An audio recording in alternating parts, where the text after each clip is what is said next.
안녕하세요. 니르 연구소의 이한경입니다. 2022년 5월 8일 잠재적 위험 체크를 진행하도록 하겠습니다. 잠재적 위험 체크에서 하나가 추가됐는데요. 가장 큰 요인은 북한 도발입니다. 북한 도발이 이제는 가시화가 될 수 있을 거라고 보고 있고요. 이게 조금 우리나라의 고유 위험이잖아요. 그러면 이걸 충분히 괴롭힐 수 있겠다. 그렇게 보고 있거든요. 그래서 이런 부분이 크게 작용할 수 있기 때문에 조심스럽게 접근하실 필요가 있을 것 같고, 이제 새 정부가 꾸려지고, 그 다음에 이제 대통령 담화문들이 나오면서 이 요인들이 어떻게 컨트롤 되는지를 이제 직접 볼 것 같아요. 이 정부가 컨트롤 할 수 있는지 없는지를 테스트하지 않을까. 자본시장에 투자하는 사람들은요. 그래서 잠재적으로는 이 위험도 약간 작용을 하기 때문에 외국인들이 좀 빠지고 있지 않나 그렇게 보고 있습니다. 그래서 지난번 이때까지는 그랬어요. 북한 도발이 일어나면은 급락이 일어났다가 장중에 만회를 했는데 이게 만회가 안 되면 어떻게 되나에 대한 질문도 한 번은 해야 되고요. 이거와 관련된 방산주들도 나쁘지 않을 수도 있겠다 그렇게 보시면 되겠죠. 그 부분들 생각해 주시면 됩니다. 일단은 처음부터 가장 보면 추가 금리 인상 했고요. 0.5bp 했고요. 근데 0.75pp에 대해서는 과도한 우려다. 우리는 그거에 대해서는 옵션으로 생각하지 않겠다는 이슈 때문에 올랐다가 그거를 그대로 까먹었죠. 그리고 좀 더 내려왔죠. 그리고 야간장 보니까 이거를 약간 올려놨어요. 그러니까 저는 이렇게 시나리오 생각 안 했고요. 반대로 내려왔다가 올라왔다가 이렇게 돼서 이렇게 되지 않을까라고 생각했거든요. 근데 오히려 이게 휩소예요. 이런 것들이 휩소인데 진정한 방향성은 지금부터가 제일 중요합니다. 5월에 세린 메이에 다르잖아요. 11월까지는 약세장이 펼쳐진다고 하는데 이게 이런 모양이 될지는 저는 이게 더 좋다라고 보고 있거든요. 그러니까 5월부터 조금만 더, 그러니까 2600선 지지를 하든지 잠시 깨졌다가 올라오든지 간에 그러니까 이 구간을 지나가는 게 나을 거라고 보고 있고요. 일단은 장단기 금리가 축소했다가 장기 금리가 다시 상승하면서 전반적으로 긍정적입니다. 그 다음에 양적 긴축이 시작되는 게 6월부터 한다고 했죠. 이거는 승부르기를 하고 있고 이 사람들이 지금 그러니까 FOMC가 시장의 자금 여력에 대해서 계속 판단을 하고 있는 겁니다. 그래서 인플레이션율이 높아지면은 이 양적 긴축의 규모는 지금 밝혀놔는 놨지만 인플레이션이 이제 축소가 되면은 오케이인데 축소가 되지 않으면 그대로 하겠다. 약간 엄포에 가깝지 않나. 왜냐면 5월에 시작해도 무방했었는데 5월에 시작 안 하고 6월로 미룬 거 보면은 지금의 시장 상황을 특히 미국 빼고는 전 세계 모든 국가들이 안 좋거든요. 그래서 그것까지 이제 예의주시하고 있구나. 그걸 보여주는 반증입니다. 만약에 이거를 진짜 계획대로 진행을 한다면 시장은 부러질 것 같아요. 약간은. 그러니까 거의 우리나라로 치면 이거 깨지고 2,400까지 갈 수 있다라고 보고 그 빌미는 충분히 있거든요. 고포주가 많아요. 시총 상위 3등 안에 있는 고포주의 제일 큰 게 LG엔솔입니다. 그래서 LG엔솔만 때려 패도 됩니다. 네, 그렇게 보시면 되고요. 일단 하나씩 사도록 보도록 하겠습니다. 그다음에 신흥국 신흥위험입니다. 인플레이션하고 금리 인상 리스크가 두 개 다 지고 있고 지금 디폴트가 계속 나오고 있죠. 그러면 작은 뭐 듣보잡 나라들이 이제 디폴트가 일어나면 자연스럽게 이거와 관련돼 있는 채권 국가들도 같이 디폴트로 들어갈 수가 있어요. 이게 무서운 거죠. 선진국들 중에서 굳건하게 버티면 되겠지만 미국 빼고는 다 위험하거든요, 지금.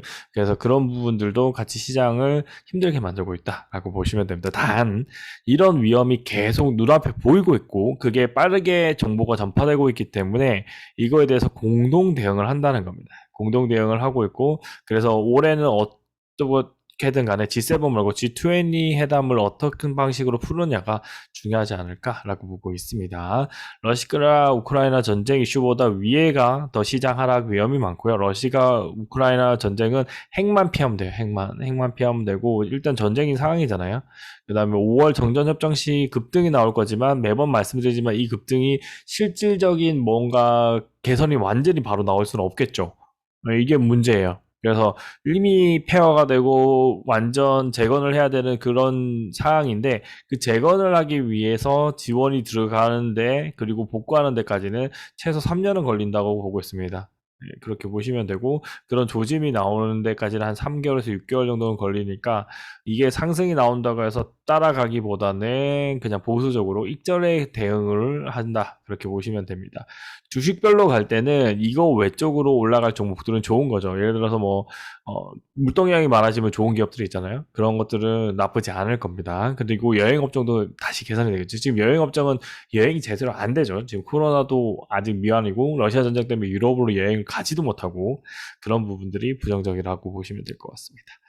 그 다음에 중국 코로나 정책 위험인데 결국에는 중국도 우리나라 따라갈 수밖에 없습니다. 지금은 고집 피우지만 사람이 세균 이긴 적은 없어요. 우리도 결국에는 이 정책을 펼친 이유가 세균을 그러니까 바이오 이 그 병을 이길 수 없다는 걸 어느 정도 인정을 한 거거든요. 그래서 독감으로 내려왔고요. 물론 백신을 맞았기 때문에. 근데 문제는 뭐냐면 우리가 맞은 백신은 제대로 된 백신이었잖아요. 근데 중국이 맞은 백신은 돌파 감염 많이 일어나는 백신들이 많았잖아요. 그러니까 그만큼 백신의 정확도가 좀 떨어지는 나라였고 이거를 중국에서 만들어내야만 좀 더 안정적인 국가로 넘어갈 수 있다라고 보시면 되고 그때 코로나 끝나고 난 다음 위드 코로나에 관련된 종목들이 이제 마지막 파동을 움직이지 않을까 그렇게 보고 있습니다. 그리고 이 위드 코로나 주에서 마지막 파동은 이 중국의 코로나 정책이 끝나고 난 다음에 오르지만 그리고 흑자 전환이라는 게 있죠. 흑자 전환까지. 그러니까 1번, 2번에 파동 2번 정도가 남아 있다라고 보시면 됩니다. 나머지는 저는 안 볼 거예요. 이 다음 파동은.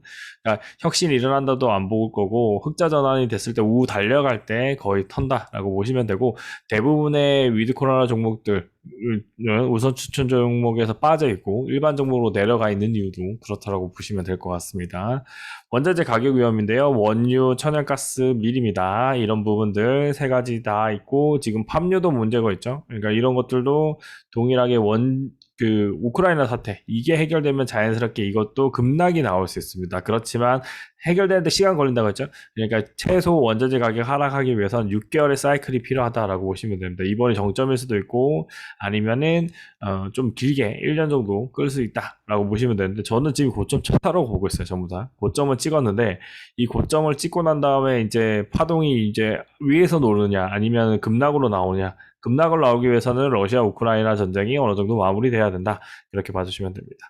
가상화폐인데요. AMD와 엔비디아, 필라델피아 반도체 지수, 그 다음에 NFT와 P2인데 NFT와 P2도 고퍼주에 가깝거든요. 왜냐면 이거에 가진 가치에 대비해서 고평가 받고 있었는데 그게 박살나고 있다라고 보시면 될 것 같고요. 근데 기본적으로는 지금 시장이 어려워서 그렇게 된 것도 있는데 여기에 화폐들이 많이 나오면서도 문제가 생기고 있어요. 그러니까 관리가 안 되는 거죠. 그러니까 이게 화폐 개념이 없는 사람들이 화폐를 관리하고 있기 때문에 두 개가 문제가 생기는 거기 때문에 인플레가 심하다는 겁니다. 그래서 그 부분이 있기 때문에 다음 턴에서 만약에 상승이 나오면 어느 정도는 일부를 익절하시는 게 좋아 보이고요. 성장은 나와요. 성장은 나오는데 이게 좀 더 대중적으로 바뀌고 많은 사람들이 가져는 가겠지만 이게 그림처럼 되지 않을까. 명화처럼 좋은 NFT와 P2E가 살아남지 않을까 그렇게 보고 있습니다. 그 다음에 여기에서 인텔이 추가된다고 했죠. 다음부터는 인텔 기업도 넣을 것 같긴 한데 이게 그래픽카드가 경쟁이 되면서 주가가 다 내려왔지만 실제로 신형 그래픽카드가 나오고 신형 게임이 나오고 새로운 컴퓨터 세대가 나오는 겁니다.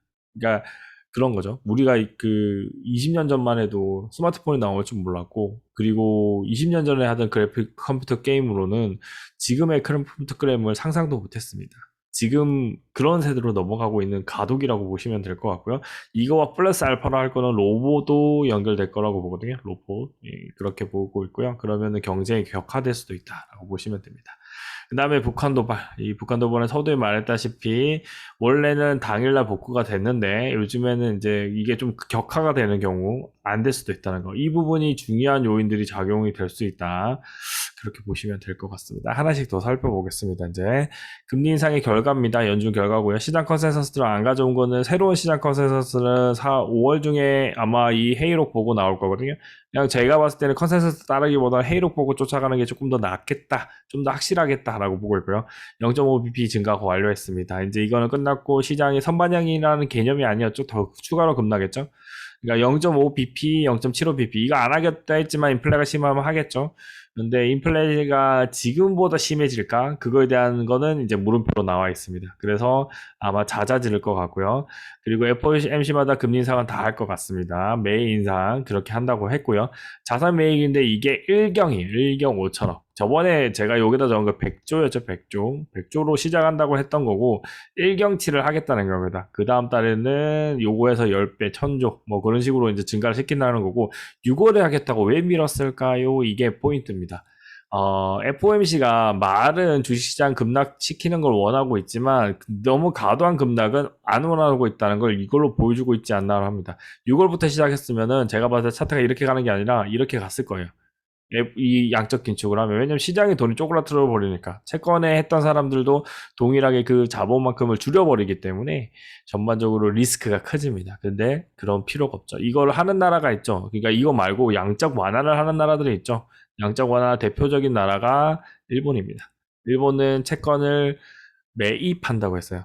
그러니까 중앙은행 매입을 하면 시장에 돈이 풀립니다. 그걸 하고 있는 거거든요. 그러니까 이런 왕국에 이걸 해버리면 그러면은 원달러율 더 치솟아 버릴 건데 이걸 안 한다고 해서 그나마 원달러율이 주춤거리고 있는 겁니다. 그렇게 보시면 되죠. 그러니까 FOMC는 전 세계 통계치를 다 조물딱 하고 있는 그런 모습을 여기서 보여준 것 같습니다. 6월에 이제 시작을 하는데 소규모로 하고 그 다음 달에 진짜 많이 한다고 했거든요. 그러니까 이것도 영향을 고리는 거고요. 지금의 그 금리는 2년물하고 3년물 보면은 그렇게 급등이 아닌가? 그런 느낌이 약간 들고 있어요. 그러니까 단기 금리는 서 있는데 장기 금리는 금리 인상분에 대해서 다음 달 금리 인상분까지 반영이 돼 있는 겁니다. 여기 보면 1.5거든요. 1까지 올라왔어요.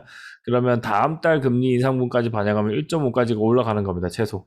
네, 다음 달에는 6월에는.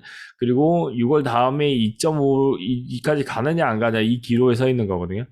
네, 이 기로에 서 있고 그러면 이게 5월이고 이게 6월이고 이게 7월이잖아요. 그러면 결국에는 7월 달에 2%가 됐을 때 우리가 한 개 기업이 5%라고 하는데 5%인 금리가 5%인 기업들이 2%의 금리를 감당할 수 있냐라는 거죠. 이 2%가 되면은 여기 있는 10년채 금리가 3%인데 시중에 있는 대출 금리는 이거보다 더 높아져서 요거랑 거의 맞닥뜨려집니다.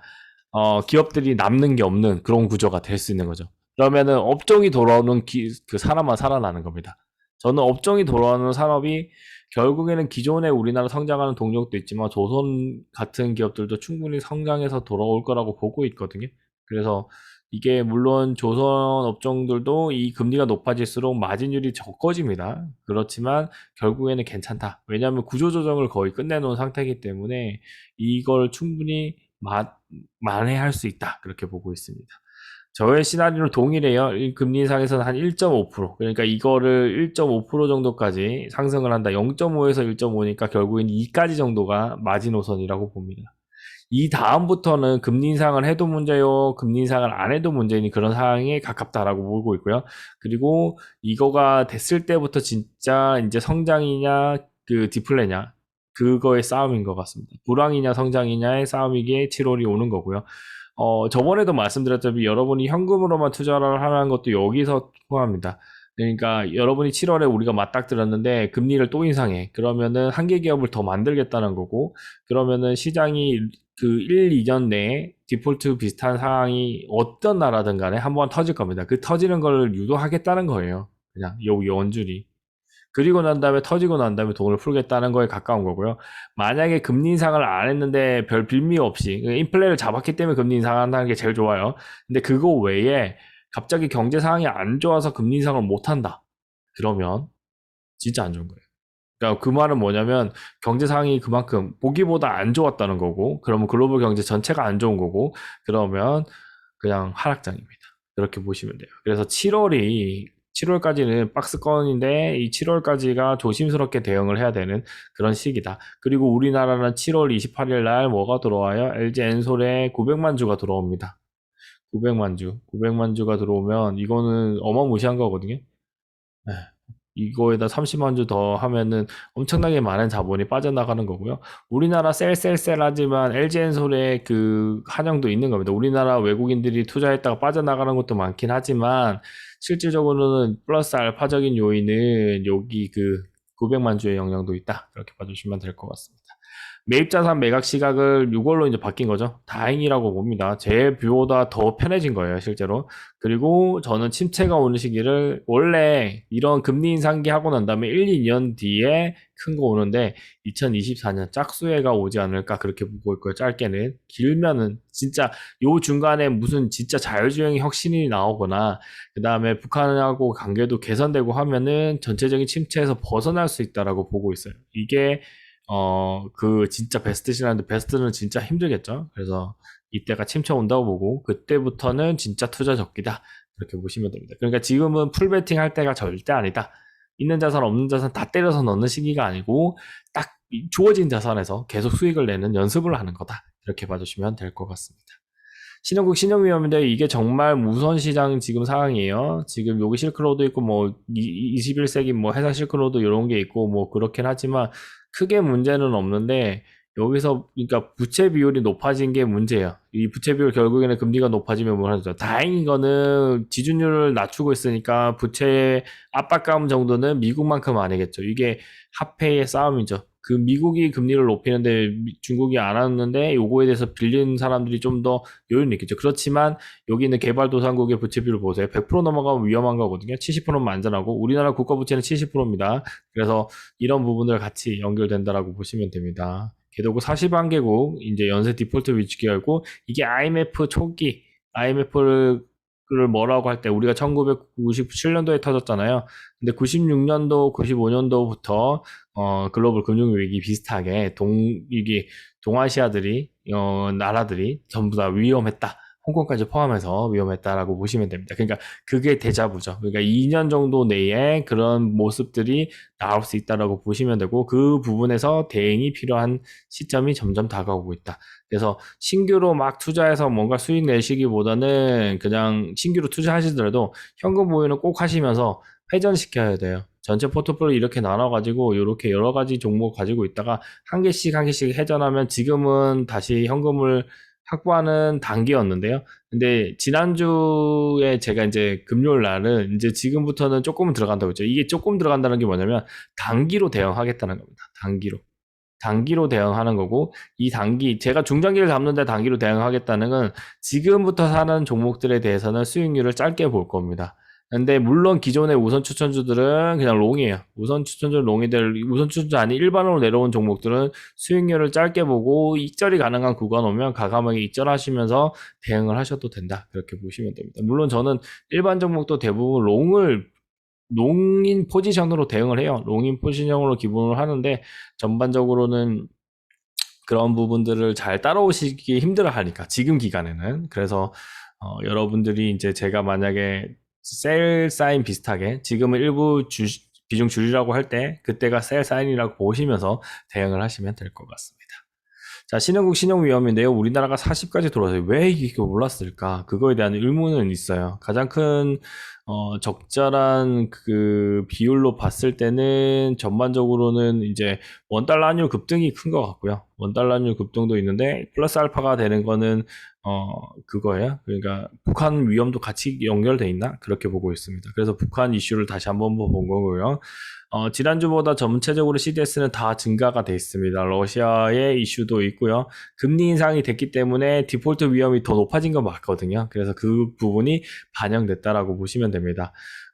그 다음에 홍콩이 조금은 안정화되는 것 같아요. 상대적으로. 홍콩이 상대적으로 많이 증가되진 않았고 여기 포르투갈하고 스페인 같은 경우 높아지는 거니까 유럽이 좀 안 좋아지죠. 상대적으로 안 좋기 때문에 그래요. 어쩔 수 없습니다. 그 다음에 터키가 조금 더 높아졌고 이 터키가 다시 500대로만이라도 내려온다면 전체적으로 시장 분위기는 다음 주는 괜찮아질 수 있다. 이렇게 봐주시면 될 것 같고요. 인도네시아도 많이 높아졌죠. 함유 수출 금지 뭐 그런 것들이랑 연결된다라고 보시면 되고요. 이런 부분들이 전반적으로 시장 전반에 미치고 있다라고 보시면 됩니다. 러시아 우크라이나 전쟁인데요. 여기서는 지난주까지 보신 게 여기예요. 여기까지고요. 여기서 이제 주요 이슈만 본 건데 저는 여기 있는 단어 대규모 경제 후퇴, 그 다음 순간 목표 달성할 때까지 전쟁 계속한다. 이건 좀 아닌 건데 이 순간 목표가 뭔지를 모르겠어요. 이거 빨리 돼야 된다고 보고 있고요. 핵무기. 이게 제일 크리티컬합니다. 그래서 뺐고요. 핵무기까지는 안 갈 거라고 보고 있습니다. 우크라이나 5월 9일이고요. 5월 9일 날 침공 전기에서 만약에 종전선언 비슷하거나 해방시켰다는 그런 메시지. 그러면 순간 목표가 달성된 거거든요.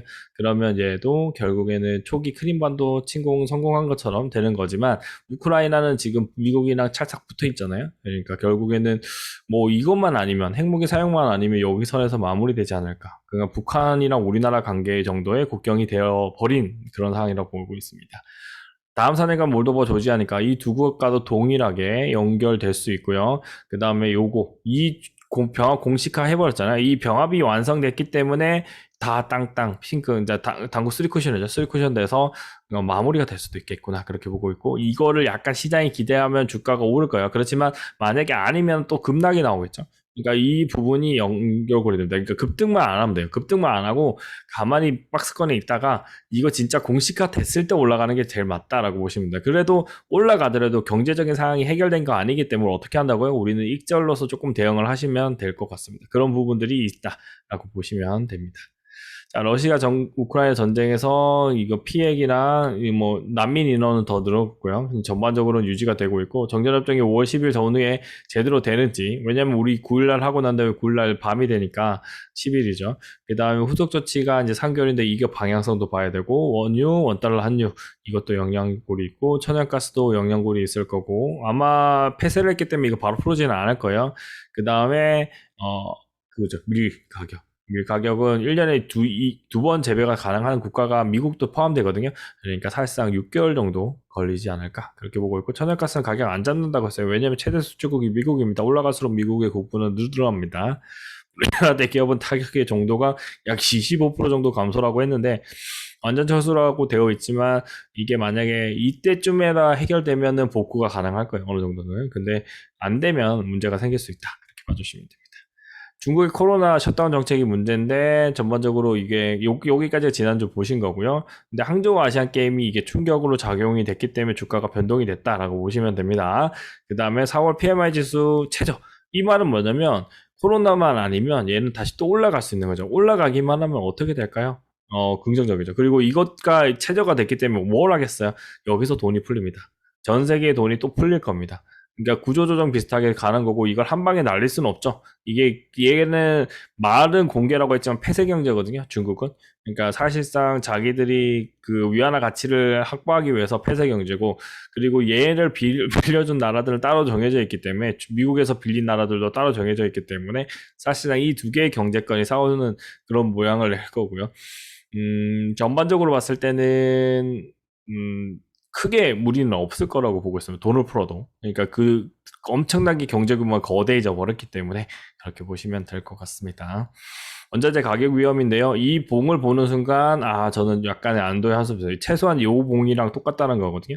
그럼 요 정도까지는 떨어질 수 있어요. 다시 눌림을 만들거나 아니면은 이게 저는 두 번째 산의 꼭대기로 보여요. 그러면 내려왔다가 이렇게 됐다가 이렇게 돼서 안전화가 돼서 다시 여기까지 내려올 수 있다. 이렇게 보고 있습니다. 그래야 정상이 돼요. 5천 정도. 근데 이거를 이렇게 만드는 요인은 결국에는 누구냐면 러시아일 겁니다. 네, 러시아가 이런 방향성을 만들어낼 거라고 보고요.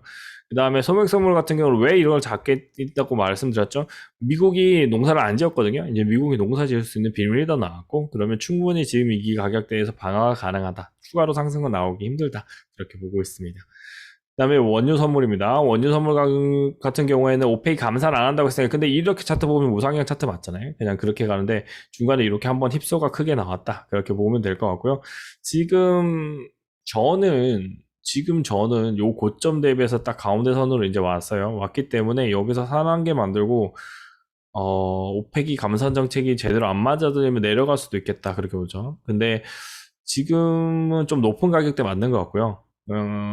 여기 요 구간으로가 안전한 가격대로 다시 내려오지 않을까 그렇게 보고 있어요. 요 박스권 안에서 놓을 수 있다 그렇게 보고 있습니다. 이것도 이 모든 게 다 러시아 전쟁 때문에 그런 거라서 러시아에서의 해결이 된다면 전체적으로 내려올 수 있다라고 보시면 될 것 같습니다. 가상화폐인데요. 가상화폐가 보면은 전주 대비해서 올랐고요. 요거는 떨어졌죠. 이거는 전주 대비해서 떨어졌고요. 비트코인이 치명적으로 작용되고 있었고 얘는 지난주에 많은 급락이 있었기 때문에 이렇게 된 거고요. 반등이 나왔다가 이렇게 반등이 나왔다가 다시 이제 내려 꽂았죠. 내려 꽂은 건데 저는 이게 그래요. 그러니까 하락 파동이 계속 나와서 추가로 하락하기보다는 지금 여기선 얘는 여기선 얘는 이제 위드 코로나 러시아 전쟁 이슈만 해결되면은 충분히 1,000원 이상까지 올라갈 것 같고요. 얘는 지금 이제 사이클까지 온 것 같아요. 쌍바닥은 아니고 중간 지지선까지 온 것 같아서 지금부터는 다시 공격이 시작되지 않을까. 지금부터는 충분히 매수를 또 한 번 더 하셔도 될 것 같고 저는 기본적으로는 이 세 개 자산의 비중이 이제 점점 좀 더 높아졌다라고 보시면 됩니다. 이전에 확보해 있던 현금을 현금이 없어요, 이제. 현금은 없고, 이 세 개 자산에 들어가 있고, 이번에도 올라올 때 차트의 성향을 보고 힘이 실리면, 홀드해서 한 30% 이상 수익률을 추구할 거고요. 만약에 힘이 안 실리면, 그냥 이번에도 또 위험 대비하죠. 6월, 7월을 대비하는 그런 플레이를 하지 않을까. 그렇게 보시면 될 것 같습니다. AMD와 엔비디아인데 AMD 그 다음에 엔비디아 보시면 AMD의 이게 5, 6천번 X가 은근히 괜찮아요. 그래서 잘 팔리고 있고 그 다음에 다음 세대에 대한 기대감이 있습니다. 그래서 근데 이 둘 다 괜찮아요. 저는 둘 다 괜찮기 때문에 저는 지금부터는 매수해도 되지 않나 그렇게 보고 있거든요. 고점 대비했을 때 30% 이상 하락했고 고점 대비했을 때 얘도 보면 30% 이상 하락한 것 같습니다. 그러면은 충분합니다. 이는 뭐 이익이 나지 않은 회사가 아니에요. 이익이 나는 회사에다가 더 정가하면 증가하는데 지금 중국 상해 셧다운 때문에 영향을 받고 있다. 그렇게 보시면 됩니다. 그 다음에 필라델피아 반도체 지수도 약간 회복했죠. 지난주 때보다. 신기합니다. 이거는. 자, 지난주 대비해서 필바는 회복했어요. 얘는 박살났어요. 얘도 박살났어요. 얘도 박살은 아니고 하락한 정도죠. 다운만 박살난 거죠. 다우도 박살난 게 아니네요. 900이네요. 그러니까 별로 아니죠. 그러니까 심리적으로 우리가 급등과 급락을 봐놓으니까 심리적으로 위축돼 있지만 실질적으로는 그냥 본전 쳤네. 그렇게 보시면 되죠. 그러면 이건 뭐냐면 바닥을 다지고 있는 거예요. 바닥을 다지고 있는 구간에 가깝다. 그렇게 봐주시면 바닥 다지기 할 때 이렇게 올랐다가 떨어졌다, 올랐다가 떨어졌다 합니다. 이 구간들이 있거든요. 언제 올라갈지는 힙소를 계속 주면서 떨어질 수도 있다는 위협을 계속 줘야 되거든요. 그러면 올렸다가 급락, 올렸다가 급락. 그러니까 그게 반복될 겁니다. 그리고 갈 때 쭉 가버리는 거죠. 그런 방향으로 가야 여러분들이 다 괜찮으실 거라고 생각을 하기 때문에 저도 그 방향은 생각을 하고 있는데 러시아 전쟁이 일어날지 모르는 것처럼 안 좋은 악재는 어떻게 생길지 모르는 거거든요.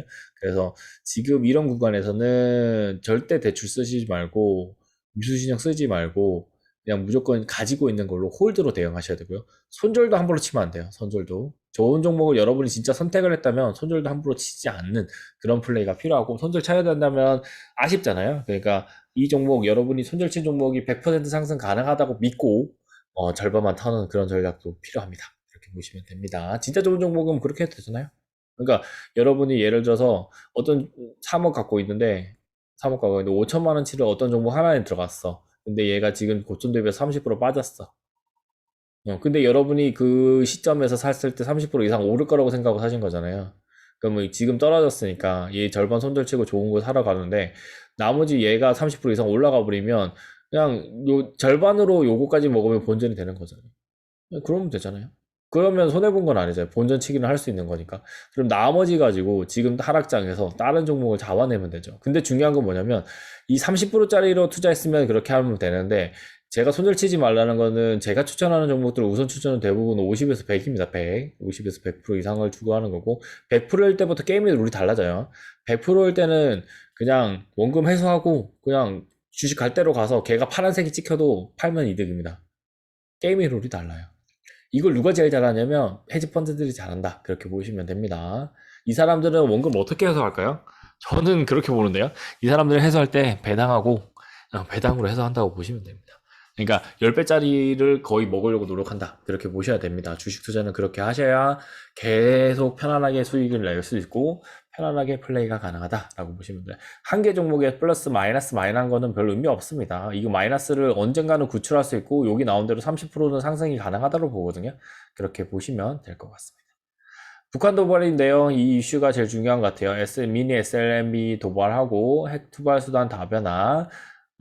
우리나라에 언젠가 한번 떨어지는 거 아니에요? 막 그런 생각이 듭니다. 그래서 자산은 배분을 할 때 미국 주식도 어느 정도 가지고 있어야 우리가 다음이 있겠구나 그런 생각이 들게 만듭니다. 북한이. 아니면 아예 개성공단을 빨리 열려야 된다고 보고 있죠. 평화 때문에 그래요. 저거 욕할 거리도 아니고 그냥 평화가 돼야 모든 경제 성장을 하고 우리 자녀들도 노후가 되죠. 그게 됩니다. 이 근본 대책은 그거밖에 없어요. 개성공단 아니면 그러니까 북한 없애는 겁니다. 근데 북한 없앨 수는 없잖아요. 이게 참 아이러니합니다. 중국하고 러시아도 가만히 있지 않을 거니까. 이라크처럼 막 쓸어가지고 막 할 수 있는 그런 게 아니잖아요. 그래요. 그러니까 일단은 평화적인 완벽한 평화가 오기 전까지는 힘든 구간이다라고 보시면 될 것 같고, 개성공단 같은 거 한 3개에서 4개 정도 만들면은 베트남이 위에 있다라고 생각하면 된다고 말씀드렸죠. 근데 이거 3개, 4개 만들 때 우리나라만 들어가는 게 아니라 러시아, 중국, 일본, 미국까지 다 들어가는 겁니다. 왜냐면 이 국가들이 다 들어가면 러중이 자기 경제권에도 영향을 미치기 때문에 함부로 안 해버리고요. 북한도 함부로 셧다운 할 수도 없고요. 그 다음에 일본하고 미국도 들어가기 때문에 자기 자본이 있기 때문에 전쟁에서의 전쟁의 위험이 많이 사그라들 수 있죠. 그 전에 얘가 먼저 다칠 거니까. 저는 그걸 믿거든요. 우리나라 삼성전자 하이닉스 없었으면은 전쟁 났다라고 봅니다. 지금의 인플레를 상상 초월하는 인플레, 혁신의 동력을 끊어버릴 수 있었어요. 그때 전쟁이 났으면 우리나라에. 그렇기 때문에 못한 거고요. 지금은 도리어 위험해진 게 미국에다 공장 건설 다 하고 있잖아요. 이게 약간은 앞으로의 정부들이 이제 생각해야 되는 이 포인트입니다. 우리나라를 대체할 수 있는 우리나라에 생산됐던 반도체를 대체할 수 있는 설비가 다른 나라에 생기고 있다. 이거는 우리나라의 지정학적 리스크를 더 높일 수 있다라고 보시면 될 것 같습니다. 이거는 밑에 있는 차트는요, 그거예요. 그러니까 이때까지 어떤 식으로 갔냐. 영변 핵시설 복구를 한다고 했을 때 전쟁 위험이 높아져가지고 급락이 나왔거든요. 이렇게. 2000 가던 게 1000 밑으로 쭉 떨어졌잖아요. 여기 연병 핵시설. 그리고 난 다음에 평화적인 핵실험 했는데 또 급락 났다 올라가고, 또 핵실험 할 때마다 급락하고 올라가고 그렇게 합니다. 급락하고 또 올라가고 이렇게 되는 거거든요. 그러니까 이게 있을 것 같아요. 왜냐하면 잘 보면 나스닥하고 걔네들은 주가가 팍팍 떨어졌는데 우리나라 주가는 뭐 여기서 머물고 있어요. 왜 머물까? 떨굴 게 있으니까 그렇겠죠. 이 이벤트가 있을 수 있나? 그런 느낌이 은근히 들어요. 이 이벤트일 때 급락시키려고 하나? 그런 느낌이 듭니다. 그래서 다음 주부터는 우리도 해지 자산, 저번에 말한 것처럼 또 이제 들고 가는데, 이번에는 이게 빅스라기 때문에 해지가 지금 힘든 거거든요. 그리고 지금 인버스 사기도 참 힘든 시기예요. 힘들어요. 빅스밖에 못 하겠어요, 저는. 인버스는 도저히 추천을 못 하겠는 게, 인버스를 들어가도 빅스처럼 처분하셔야 돼요. 예, 하방을 보면. 예, 그렇게 보셔야 되고, 2600이잖아요. 2600인데, 저는 이거 충분히 시장 상황만 도와준다면, 러시아나 뭐 중국이나 해결된다면, 너무 리스크가 많이 있는 상태이기 때문에, 다시 2900 정도까지는 가능하다. 3000까지 생각했었는데, 일단 터져가지고 경제가 훼손됐잖아요. 그러니까, 그까지는 복구 못할 것 같고, 2900까지는 가능하다. 그렇게 보고 있는 거고요. 그리고 만약에 핵실험이 터진다면 이거를 한 2000에서 2200까지도 괴롭힐 수 있다라고 봅니다. 진짜 리스크가 없기 때문에 여기까지 보는 거예요. 진짜 리스크는 기업이 줄도산이라고 보고, 줄도산은 고점 대비해서 딱 절반, 1650, 1700으로 보고 있는데, 이거는 한 2년 뒤에 온다라고 보시면 될 것 같습니다. 일단 그 정도로 말씀드리고, 그냥 제 뷰예요. 제가 생각하는 뷰고, 여러분들도 이제 위험 상황일 때는 한번 여기까지는 고민해 볼 수 있겠다, 그렇게 보시면서 대응하면 되고요. 잠재적 위험으로 잡을 수 있는 부분이기 때문에 북한 도발, 이걸 가져왔다라고 보시면 되고 생각을 해주시면 될 것 같습니다. 감사합니다.